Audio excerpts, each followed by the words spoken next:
Republican State Representative Mitch Little of Lewisville, thank you so much and welcome back to Eye on Politics. Thanks for having me, Jack.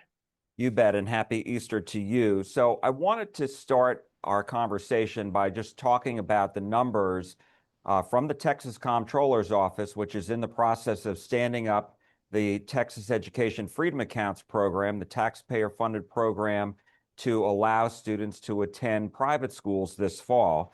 And the Comptroller's Office says there were 274,000 plus total applicants.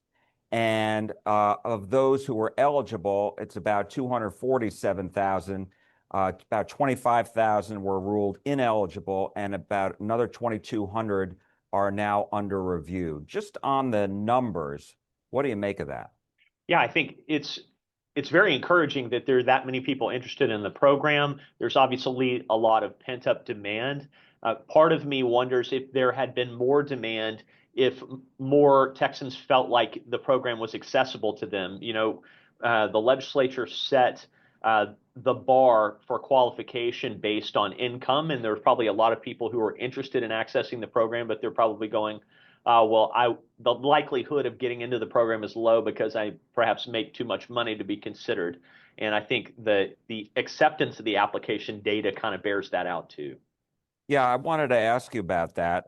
First, one subset of data I wanted to ask you about was 75% of the applicants were either homeschooled, a smaller portion, obviously, and most of them attended private school in the 2024-25 school year, the most up-to-date information the state has, I guess. What do you make of those numbers? It's unsurprising. I think you would expect Texans who are already opted out of the public school system to have some interest in the school choice system. But the right numbers to focus on are not the applicants, but the people who are actually accepted into the program. And our data has borne out that it's a very different set of people that have been accepted into the program given its current size. And just so that the public knows what those numbers are, the Comptroller's Office says 73% of the applicants of the 247 that were ruled eligible, so 180,000 or so students, are from low income or middle income families. Nearly 30,000 or 12% of the applicants qualify for the first priority tier, which is low and middle income students with disabilities. And then 79,000 or 32% qualify for the second priority tier, and that was low income students. And so based on that, the Comptroller's Office says they will be able to honor all of the people in the first priority tier, the students with disabilities, low and middle income families. And the money is going to run out in the second tier, where is the low income students. So what do you make of this? Yeah, Jack, what I make of it is the program is kind of functioning as it's been designed. So the first question is, all right, the people who are in the first tier, these are families who have students with disabilities and they're at or below 500% of the federal poverty line. So $165,000 income for a family of four. They are interested in opting out of the public school system and going a different direction for their children. So these are people who would otherwise be essentially isolated to the public school system, and now they've got an opportunity to do something else. So that's exciting. It makes us beg the question, why are so many families with students with disabilities who are not wealthy, who don't currently have kids in private school, why are they looking for an off-ramp from the public school system, and what other choices might they make? And so first-tier students or first-tier families are being satisfied under the school choice system. The second tier, we're talking about families that they're within 200% of the federal poverty line. So a total family income of $66,000 for a family of four. So those families that otherwise would not have a chance to pull their kids out of the public school system and do something a little bit different now have an opportunity. So you wonder, Jack, what the 274 over 200,000 applicants family-wise to the school choice program, what are we going to do as a state with all that pent up and unsatisfied demand, and how successful might this be for other families who won't have a chance to access it under the initial funding.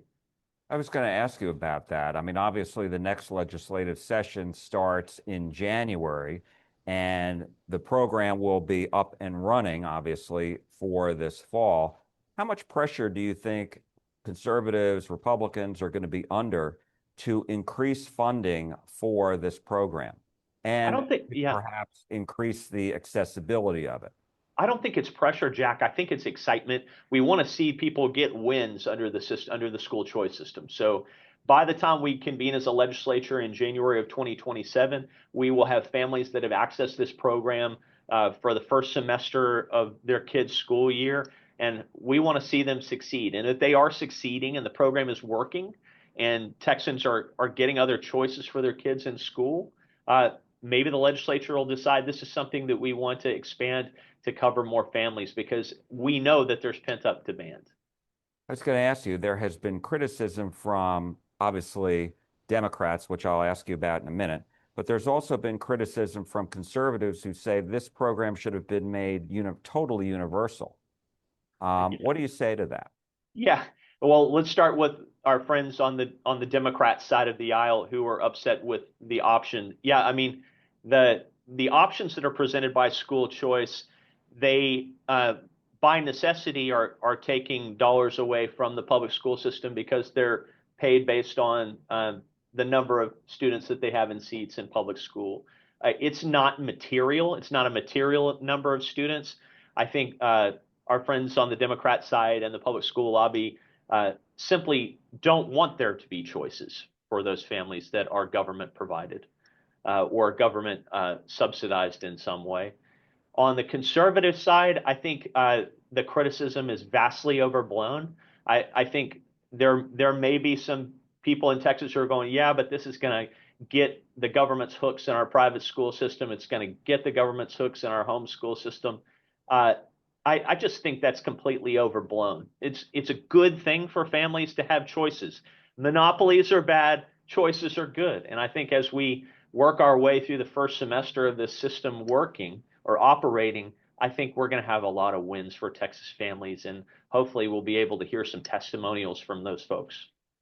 I wanted to ask you more about what the Democrats are saying because they have said in my discussions with them, they have always pointed to the fact that so many school districts, even before this program gets started, so many school districts are having to close a number of their campuses.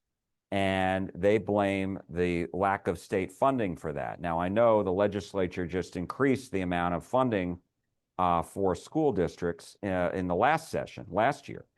But what do you say to those Democrats who say, you know, we shouldn't be closing our public school campuses? Yeah, I'd say local control generally works. And when school boards decide to close schools within their district, typically it's a product of demographic shifts or performance. So those school districts have the right to determine which of those schools will close within their own district. The state government generally does not get involved with that unless they're taking over a school district like we saw in Fort Worth with a school district where roughly a third of the kids can read on grade level. Pretty disastrous. So state government doesn't get involved with determining which schools close. We just passed in the previous session historic levels of new funding for our public school system, and our expectation is that they're going to be good stewards of that and determine where to apply it. How much more debate on this do you think is going to take place in next legislative session about? Oh, tons, tons. We're going to see tons of debate. If you go back and look at the original school choice debate, it went to what, 2 or 3 in the morning. So I expect any further commitments or expansions of that program are going to be met with equal hostility from our friends on the Democrat side. All right, we will leave it there. Republican State Representative Mitch Little of Lewisville, thank you so much. We appreciate it. God bless you and happy Easter. Thank you so much.